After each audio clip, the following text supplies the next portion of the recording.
What's good, YouTube? It's your boy Double B here, back with another video. Before we get started, as always, definitely would appreciate it if you guys could like, comment, and subscribe. In the comments below, if you want to just comment the number 17, since it's the November 17th, you can do that. Like I said, it just helps, get more eyes on the video, so that's always much appreciated. Before we get into Sunday football week 11 picks, just do a quick recap over on Thursday night's picks. So we had 2 from the video, and then I did add Jahan Dotson receiving yards ladder. I got him at 7.5, so that did cash. Unfortunately, he didn't cash the rest of it, so I just won some juice off of it. Still take a little win there, so take it.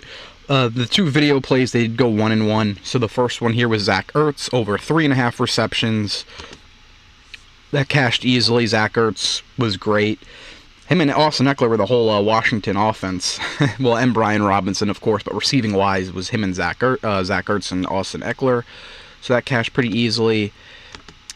And then the next play here, it was A.J. Brown, anytime touchdown scorer. That unfortunately did not cash. The Eagles, they were just running the ball a lot. It was really a low-scoring game until the fourth quarter. I mean, it was 10-6 going into the fourth quarter. So, unfortunately, it did not go as the way I was hoping for. But like I said, I didn't have a strong read on that game. That's why I didn't have a lot of picks going out for Thursday night. So, without further ado, we'll get into Sunday night's picks, which this one I do have a very strong read for. I actually have quite a few plays this week. Really like this slate. I have a lot of dart throws as well. I have quite a few high odds touchdown scores. I got 7 of them. They're all plus 400 or higher. I'll go over them in a second here, but yeah, I have a lot of plays to get to, so I won't waste any more time. I will just get into them here while that's popping up. But yeah, the first play for the weekend is Calvin Ridley, 54.5 receiving yards, over 54.5 receiving yards at DraftKings. So, basically, since DeAndre Hopkins has been traded, Calvin Ridley has been feasting. Doesn't matter really who's at quarterback, whether it was Mason Rudolph or Will Levis. He's been great his last 3 weeks. He's had 143, 73 yards, and 84 yards. So, as you can see here, 34% target share, first in the NFL. 52.9 air yard share, third in the NFL. 300 receiving yards, second in the NFL. 20 receptions, 8th. And 40.8 first read share, target share. So crazy numbers he's been putting up. He's been great, and he has a pretty good matchup. I mean, Minnesota allows the 3rd most receiving yards to receivers. So I really like the spot here for them. And, I do think Minnesota bounces back. They have to look a little better. I know they won last week, but it was a very ugly game for them against Jacksonville, so I do expect Minnesota to play better on the road. So I do think the Titans will have to throw the ball, especially Minnesota allows the least amount of rushing yards in the league. So I think Tennessee's going to have to get it through the air. So I really like Calvin Ridley here at 54.5 receiving yards. Next play here is Josh Jacobs over 72.5 rush yards. So Josh Jacobs has a great matchup this weekend. Bears do allow the 8th most rushing yards to running backs, which, nothing crazy, but they do allow the 4th most yards per carry at 4.8 yards. Josh Jacobs averages 4.8 yards per carry. He averages 16 carries a game this year, so as long as he gets that volume, he will hit this number if he gets that. I think it put him on pace for like 75 yards or something, or he would have to average, I think, like 4.5 yards per carry. I did the math before I locked this play in, but yeah, great spot. Green Bay has been surprisingly a more run-heavy team this year than I was expecting, but with Jordan Love's injuries, I think they've been leaning on Josh Jacobs more, and he's been really good this year. So again, great matchup here. I think he hits this number definitely for sure. Next play here, another receiving yard prop, George Pickens over 69.5 receiving yards. So it's no secret that the Ravens have the worst pass defense in the league. They allow over 300 passing yards a game. And since Russell Wilson has taken over the Steelers' offense and George Pickens has looked completely different. So since Russ has started, Pickens' receiving yards has been 111, 74, and 91 yards. So don't see why that drops off this week in a great division matchup against Baltimore. I know they got Mike Williams but I don't think I don't see any of the receivers that Pittsburgh has, Calvin Austin, Mike Williams, Van Jefferson. I don't see any of those guys taking yards away from George Pickens. If you feel more comfortable, you can just play Russell Wilson's passing yards, but I like Pickens here a lot. I think he's going to dominate this game, and him and Russ chemistry has been great. So, really love the spot here for George Pickens. Next play here is a running back receiving yard prop, Jahmyr Gibbs, over 16.5 receiving yards.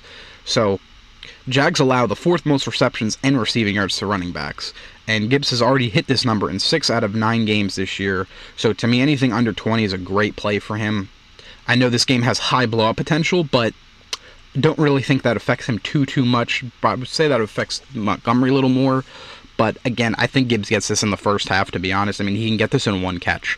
So, I really like the spot here. Sam Laporta is also out, so I do think, they will look to, use him a little bit more in the receiving game, or passing game, I should say. So, I like the spot here for Gibbs. Next one up, Patriots receiver. So, not the most prettiest play, but I'll explain why I like this play. So, Kayshon Boutte is over, I'm taking his over 31.5 receiving yards. So, he's over this line in 5 of his last 6 games, and over in all 3 home games he's played in this year. So, the Patriots have looked decent with Drake May under center. So, I really like the spot here for him. This line definitely seems very low. So, he's looking like he is their number 1 receiver right now. I mean, it's between him and Douglas, sure, but Boutte, I think he's definitely taking over that spot, and Drake May has a great connection with him, and I do think, they're at home, and I think they're going to have to throw the ball to keep up with the Rams, the high-powered offense, so I think they're going to have to, if they want to keep this game close, they have to do it through the air, and I think Boutte, at this number, is in a great spot to go over this line here.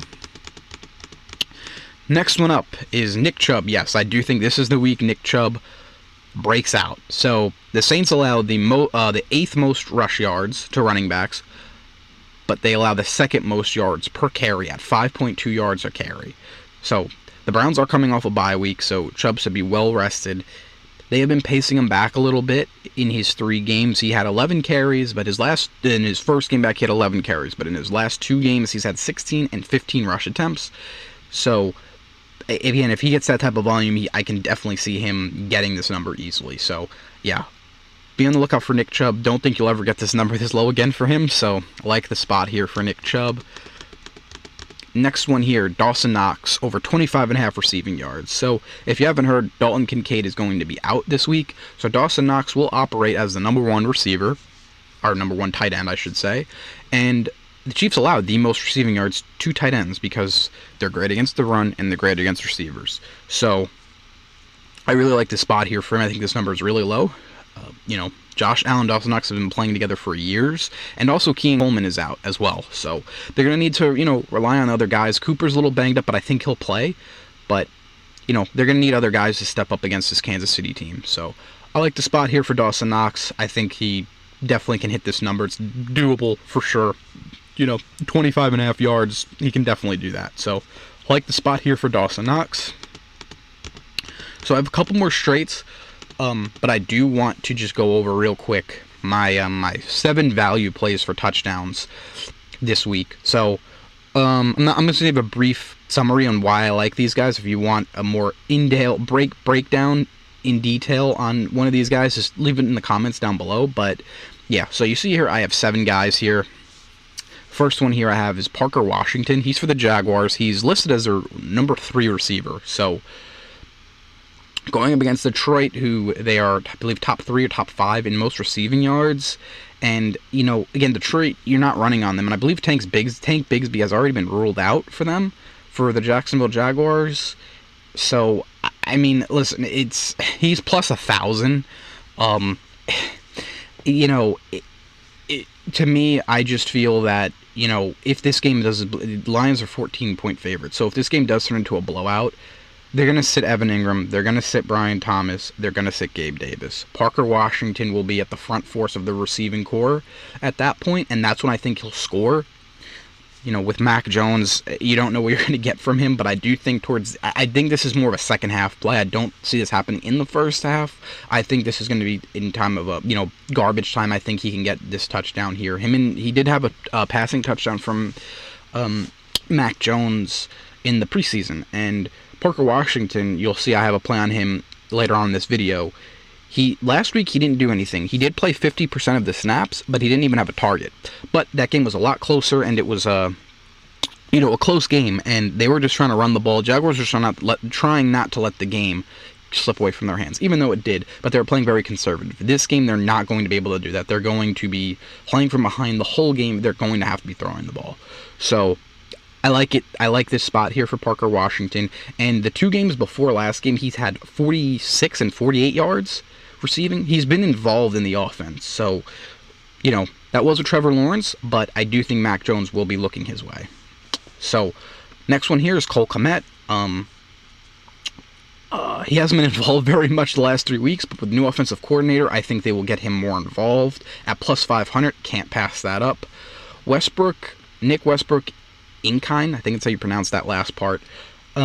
He's actually scored a touchdown in 4 of his last 5 games and has 5 red zone targets in those 5 games. He's plus 500. Again, another team that gets beat through the air. Really like the spot here for Westbrook. I don't know why his odds are still that high after he scored a touchdown in 4 of the last 5 games. He really operates as Tennessee's second receiver. So I like the spot here for him, definitely. Mac Hollins, as I was mentioning earlier, no Keen Coleman, no Kincaid. Mac Hollins has been one of the Josh Allen's favorite targets in the red zone this year. He has a few touchdowns on the year, and again, 550, I'll play that. Kayshon Boutte, pretty much went over him. I like him. I believe he's at 430. Mike Williams, again, I think this game's going to be a high-scoring game, this division game between Baltimore and Pittsburgh. I do like the spot here for Mike Williams. Again, terrible pass defense. He scored a touchdown last week. He's their second best receiver in terms of talent-wise, in my opinion. So at plus 430, I think he can catch another long bomb for a touchdown against Baltimore. So I like the spot here. And my favorite play, which I'm going to get into a little bit more in detail, is Dante Johnson at plus 850. So going up against his old team, I really like the spot here for him. So I think he's going to have a great game. I've also played his first-time touchdown and his 2+ touchdowns, as I'm going to cover later on in this video here.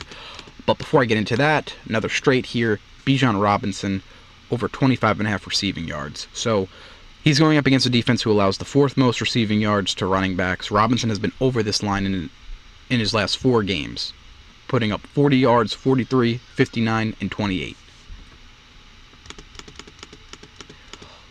So I like the spot there for him. Breece Hall, over 64.5 rushing yards. If the Jets have any fight left in them, they have to feed Breece Hall this week. The Colts allowed the 3rd most rushing yards to running backs. Hall's went over this line in his last 3 out of 5 games. The 2 games he missed were both road blowouts. So his last 2 games, he's hit 113 and 74.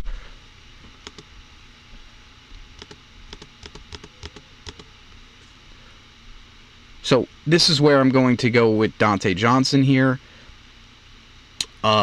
First game back in Pittsburgh, plus 850. Yeah, like I said before, I'm going to sprinkle on that. I think he's going to have a really good game here. Like I said, it should not be. You're never going to get odds like this again. So I really like the spot here for him. And yeah, that's like I told you, I also sprinkled his first-time touchdown and his 2-time touchdowns as well. So really like the spot here for him. That's all my picks, though. So yeah, hope you guys enjoyed the video. I will, like I said, if I have any more added plays, I'll add in the pinned comments. So, make sure to check that out and make sure to follow me on Twitter. If you guys, have any questions, drop them down in the comments below. Other than that, I'm out. Best of luck today with your bets, guys. Peace.